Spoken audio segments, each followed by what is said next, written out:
plaisir de te retrouver pour l'épisode 13 du podcast Ton féminin originel. Alors ce mois-ci, dans les espaces offerts de la relation alchimique, on explore l'arcane, ton désir et une intelligence. Et pour cet épisode, ton corps réclame une femme libre. J'ai eu envie de casser ma routine. J'ai eu envie encore plus d'incarner ce que je te transmets.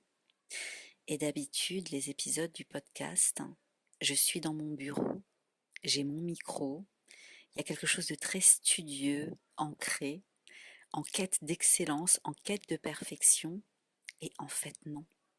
Pour cet épisode, je suis dehors, sur ma terrasse, il y a des bruits aux alentours, et en fait, c'est ça. Mon corps réclame ça depuis le début. Depuis la reconnexion avec lui, depuis ce chaos qui s'est réveillé à l'intérieur de moi, toute cette sensation que ma réalité se fissurait de toutes parts, ce désir pour lui, cette attraction incontrôlable, ce corps en fait qui poussait à revenir vers lui, même s'il voulait plus me parler, même s'il voulait pas écouter, entendre ce que j'avais envie de lui partager. Il pensait que je me moquais de lui. Il pensait que je jouais avec lui, que je m'ennuyais dans mon couple et que du coup, voilà, j'avais juste envie de le séduire comme ça. Non. Et moi, je comprenais pas ce qui m'arrivait. J'avais l'impression d'être complètement folle. Je me sentais profondément seule. En aucun cas, volontairement, j'avais choisi de ressentir ça pour lui, quasiment du jour au lendemain. Je me suis reconnectée avec lui en mai 2018. Je le connaissais vaguement depuis 2-3 ans. Il a suffi d'un rêve érotique où j'ai rêvé de lui, et 2-3 jours après, on s'est retrouvés à une soirée, donc en vrai, dans le réel, et il y a eu ce regard. Et à partir de là, tout a été chamboulé à l'intérieur de moi. Je désirais différentes choses. Je désirais comprendre ce qui se passait. Je désirais être un maximum en sa présence parce que même si je ne pouvais pas me l'expliquer, mon corps se sentait tellement apaisé, tellement en sécurité, tellement dans cette vraiment conviction intérieure qu'il se passe quelque chose de rare et d'exceptionnel avec lui. Et donc une partie de moi désirait aussi explorer tout ça. Et en même temps, parce que ce parcours nous apprend aussi à explorer nos paradoxes, nos contradictions humaines, et en même temps, je ne désirais pas du tout vivre ça. Je ne désirais pas me retrouver avec cette fracture intérieure entre la vie que j'avais construite jusqu'ici, ma carrière professionnelle, ma vie de famille, la vie conjugale avec le père de mes enfants. J'avais vraiment matérialisé une vie que j'estimais réussie, accomplie, qui me convenait.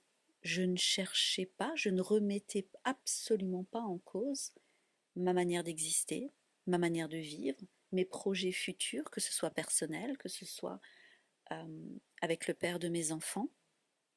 Il y avait une ligne directrice, un avenir tout tracé. Et puis il y a eu la reconnexion avec lui. Et je ne désirais absolument pas mettre en péril tout ce que j'avais construit pour un homme qui, ben, selon moi, c'était peut-être une attraction passagère. J'essayais de me raisonner en fait, j'essayais de rationaliser mon désir, j'essayais de limite le décrédibiliser en accordant plus de poids à ma raison, à la logique rationnelle, que vraiment de me dire que si ce désir était là, il me dirigeait vers quelque part. Il me dirigeait vers l'inconnu. Et ce que je ne savais pas à l'époque, c'est que ce type de désir, c'est une boussole qui indique la direction vers notre meilleure réalité. Pas que ce qu'on a construit jusqu'à présent, ce n'était pas bien, mais plutôt dans l'optique que ce qu'on a construit jusqu'à présent n'a pas été construit sur nos désirs profonds, nos désirs de l'âme, nos désirs viscérales qui nous appartiennent et qui sont emprisonnés, englués dans des mémoires féminines transgénérationnelles de tabous, de ce qu'est réellement une femme qui incarne sa totalité sur Terre. Et là où je veux t'emmener avec cet épisode de podcast, c'est que ton corps réclame une femme libre sur tous les plans de ton existence. Et donc, quand il y a la reconnexion avec lui, quand il y a ces contradictions intérieures, où en fait tu sens bien qu'une part de toi le désire lui, désire être avec lui, désire comprendre qu'est-ce qui se passe avec lui, désire vraiment être en couple avec lui, désire avoir des relations sexuelles avec lui. Il y a vraiment cette attraction que tu peux juger justement obsessionnelle parce que ça dépasse toute ta logique, tout ton contrôle. Tu as l'habitude de maîtriser les choses.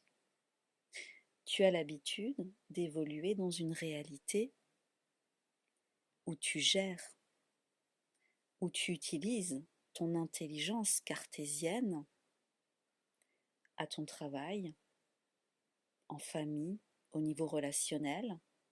Tu évolues dans un confort matériel, dans une aisance, vraiment, une vie réussie. Tu as une réussite sociale. De l'extérieur, tu incarnes cette femme stable,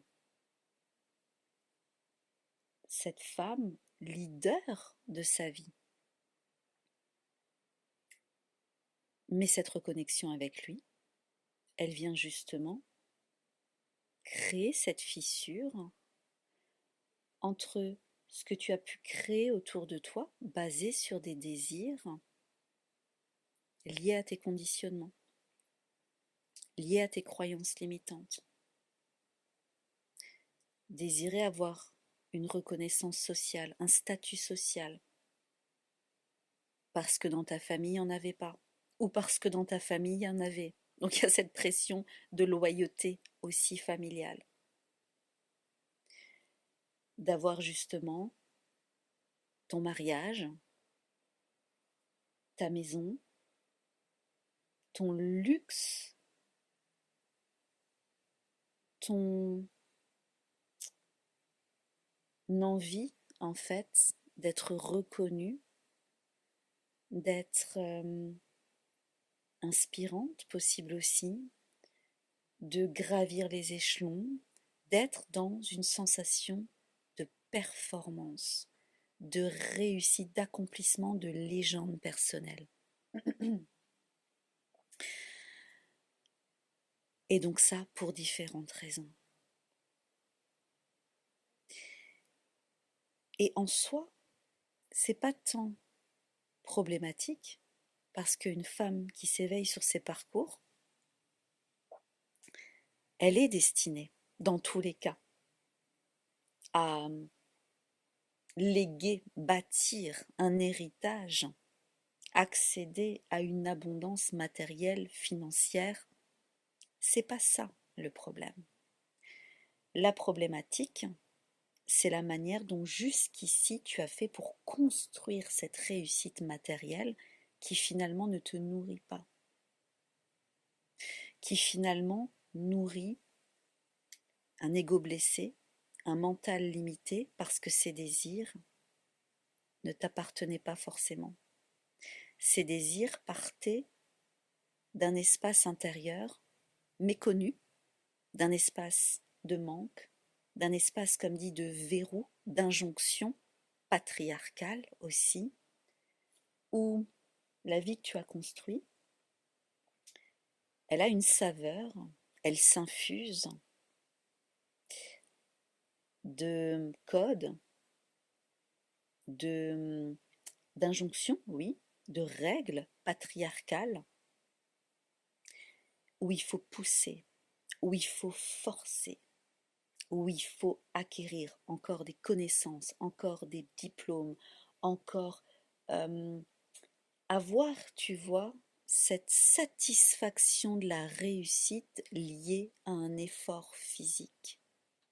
Cette satisfaction de la réussite liée à la sensation de j'ai fait et j'ai fait et j'ai fait et j'ai pu prouver et j'ai la reconnaissance de mes pairs, P-A-I-R-S, et j'ai bâti une vie concrète, visible, enviable dans la matière. Et je continue, et je continue, et je continue. Et cette construction extérieure, au-delà de s'être fait sur des désirs conditionnés, sur des injonctions patriarcales, elle s'est faite en écrasant les besoins de ton corps. Elle s'est faite en ignorant les besoins de ton cœur. Elle s'est faite en refoulant complètement ton énergie féminine, ta capacité à recevoir, à ne pas tout porter pour avoir la sensation d'exister, ta capacité à ralentir, à percevoir, à être vraiment dans l'incarnation totale de qui tu es grâce à ton énergie féminine. L'énergie féminine, c'est pas juste être douce, s'habiller de manière élégante et avoir de l'empathie. Non, l'énergie féminine, c'est une force qui va t'amener à collaborer avec tes peurs, à explorer ton ombre, à revenir en fait profondément dans une connexion sensorielle, viscérale, jouissive avec toi-même. Et ce retour vers toi, que ce parcours justement t'apprend au travers de l'effet miroir. Parce que quand tu es capable d'avoir une réunion devant une cinquantaine de personnes,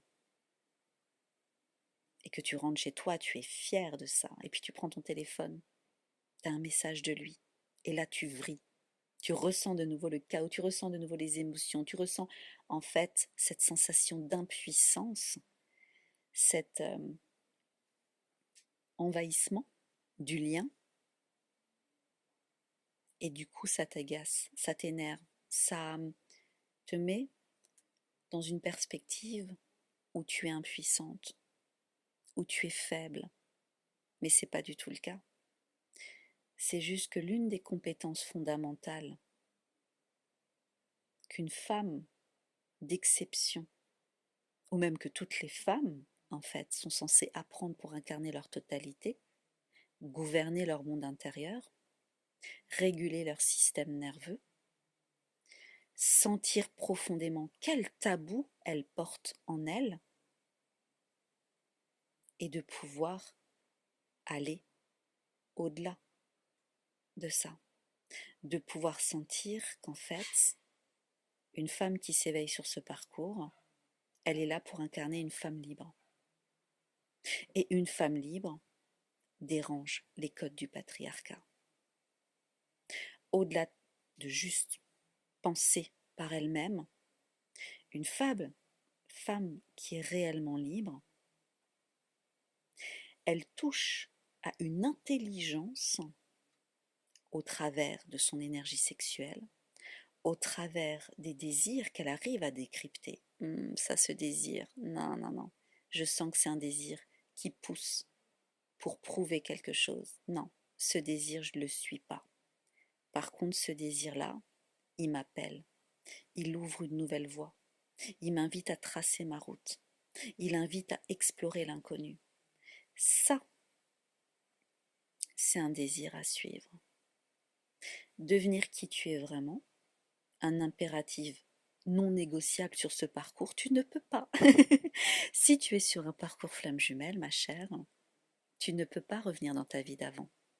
Les processus de transformation sont en cours. Donc là, à l'heure actuelle, tu évolues dans un monde patriarcal. Tu as bâti ta réussite sur des normes, des manières de faire patriarcales. Et ces règles-là, pour toi, ne vont plus fonctionner parce que tu bascules dans une nouvelle réalité. Il te donne cette impression d'en avoir rien à fiche de toi, d'être un homme toxique, comment dire, de te dominer peut-être sur certains aspects de votre lien.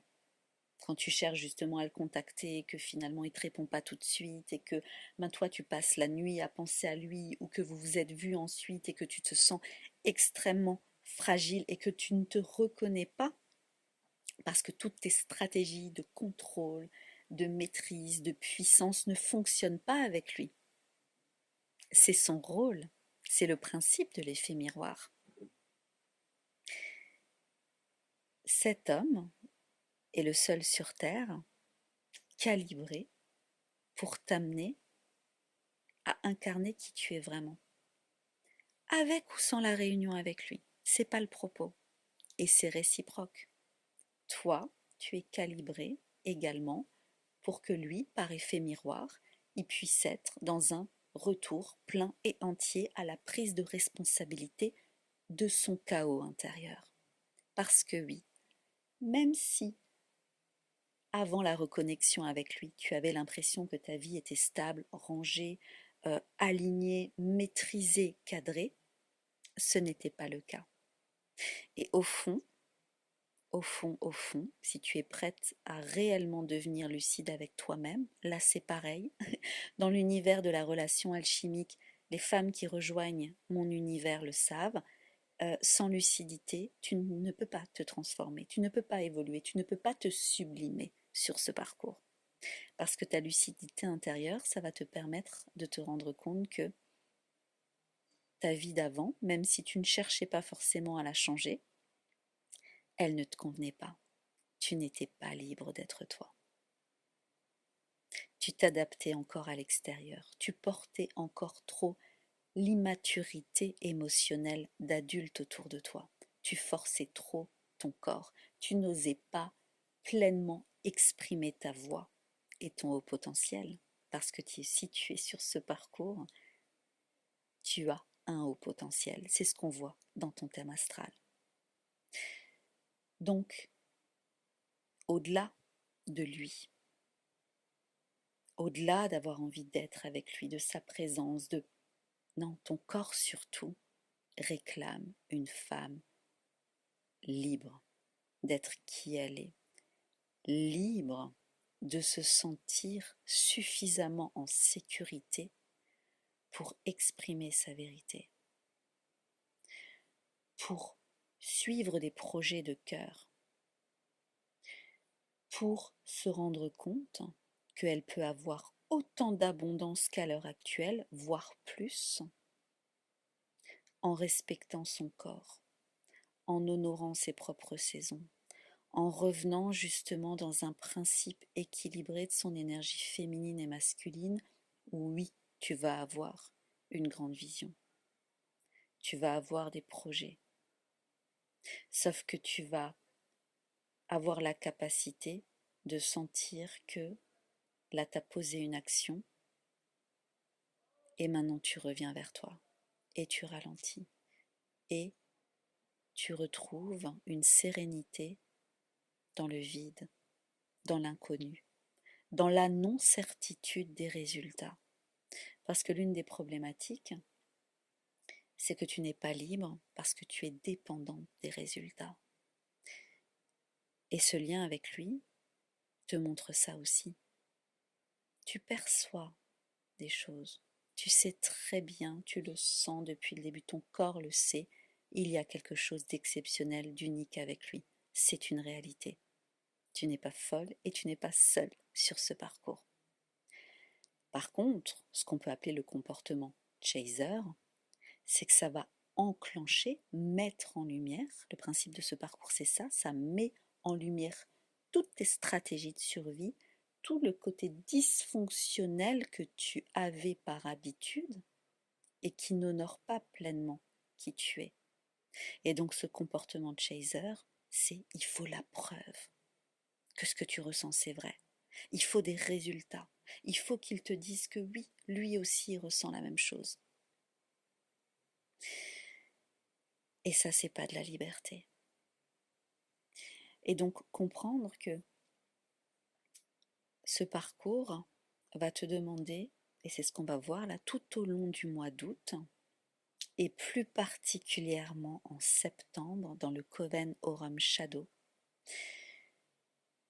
je recherche, ça va peut-être résonner, je recherche 5 femmes pour vivre la première immersion du Coven Aurum Shadow, la haute école du féminin originel, 6 mois d'accompagnement autonome et collectif, réservé à des femmes qui sont sur ce parcours, évidemment, mais des femmes qui savent que leur prochain niveau d'évolution, c'est l'apprentissage de la gouvernance intérieure.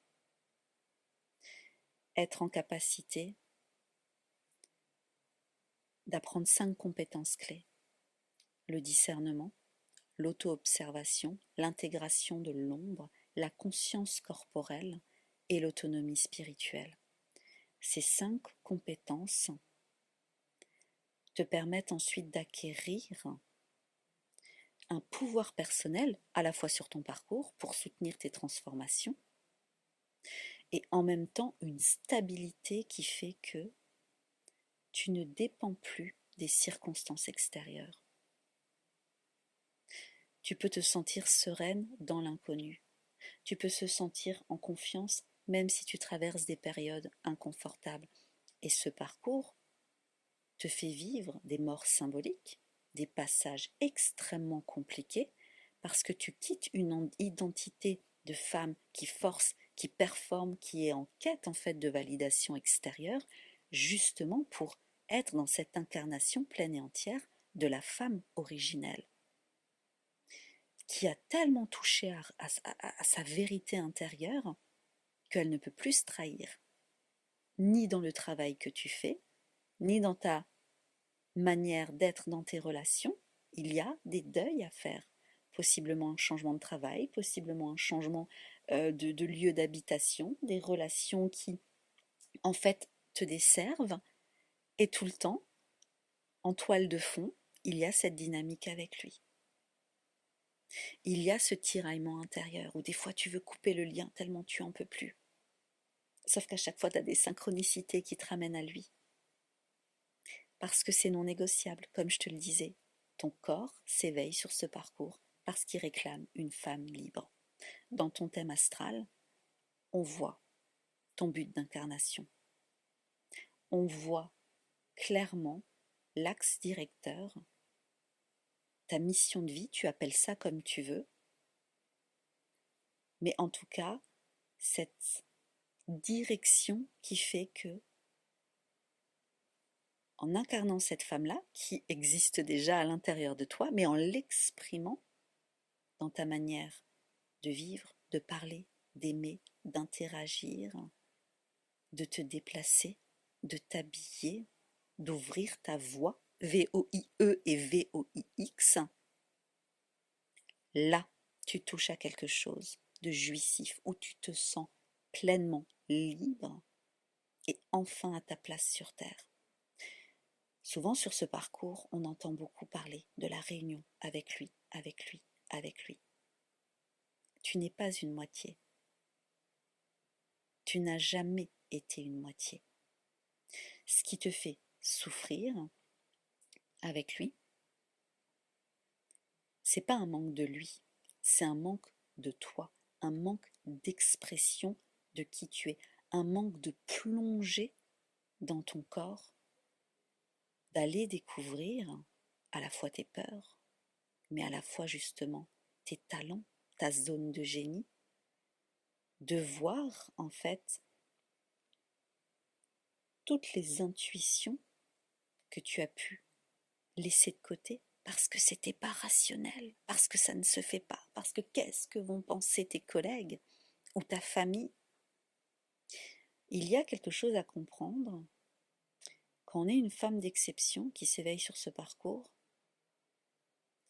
c'est que d'extérieur, il y a possiblement plein de personnes qui te jalousent. Sauf qu'au fond, tu es emprisonné dans un moule doré. Tu es emprisonné dans une forme de pédigré social. Tu es enfermé dans le rôle de la femme sérieuse, responsable. Alors que toucher à ta totalité, c'est oser l'imperfection. C'est sentir que ton corps, il veut s'ouvrir à des énergies de chaos créatif, un chaos que tu maîtrises. Sentir quand il y a des émotions de honte, de culpabilité qui ressortent, et de les embrasser pleinement, et d'accueillir tes tabous, et de poser des actions au-delà des peurs, au-delà des tabous, de sentir cet inconfort, parce qu'en fait, tu es en train de pousser au-delà de ton moule doré. Tu es en train d'accéder à une réalité augmentée. Tu es en train de toucher au véritable luxe, exister pour de vrai. Et évidemment que l'argent est important. L'argent, c'est ton outil d'incarnation terrestre. L'argent fait que plus tu es une femme libre, plus tu peux utiliser ton énergie d'argent comme un amplificateur de ta voix, V-O-I-E et V-O-I-X. La puissance féminine dérange le patriarcat. Ce parcours avec lui est intense parce qu'il te pousse à incarner une femme qui est tellement dans la maîtrise de l'effet miroir, qui sait tellement bien se protéger des projections d'autrui, qui se sent tellement à l'aise dans son mouvement intérieur, d'être vraiment, tu sais, dans cette idée, ok, c'est ma vie, mon corps, ma vérité, mon autorité. Il y a une forme de défiance, il y a une forme d'incarnation, en fait, de redorer l'image, d'honorer tout ce que des générations de femmes n'ont pas pu vivre. Et quand je te dis ça, ce n'est pas les femmes contre les hommes, absolument pas. Vu que ce parcours t'enseigne l'art de la souveraineté entre ton féminin, ton masculin intérieur, par contre, tu n'es pas là pour jouer le rôle de la gentille, tu es là pour être authentique. Et plus une femme est authentique, plus une femme est libre, elle met en lumière les ombres extérieures. Et donc l'initiation sur ce parcours, c'est d'être tellement ancré dans ta vérité, tellement en sécurité, tellement libre dans ton corps, tellement dans cette restructuration en fait de ta réalité extérieure, c'est que lui, quand il te dit n'importe quoi, quand il parle avec son faux self, quand il n'est pas aligné finalement à sa vérité d'homme, tu ne rentres plus. Tu n'es plus aspiré là-dedans. Tu arrives à te protéger de ces projections. Tu arrives à élever tellement haut tes standards, à être tellement dans un amour de toi avec tes imperfections, tu vois. J'aurais pas du tout osé faire un épisode de podcast là il y a encore quelques années en arrière comme ça. Mais en fait, je désire tellement être libre et j'ai compris que c'est pas la performance qui compte. C'est l'alignement, c'est l'intention, il n'y a pas de bien, il n'y a pas de mal. Ce parcours t'amène à transcender ça.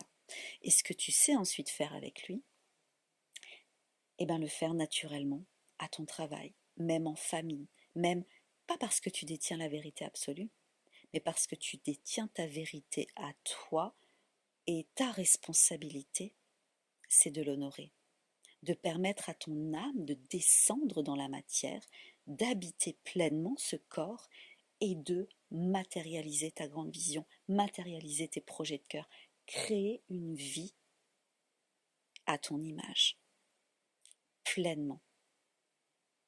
Tu es ton propre chef-d'œuvre.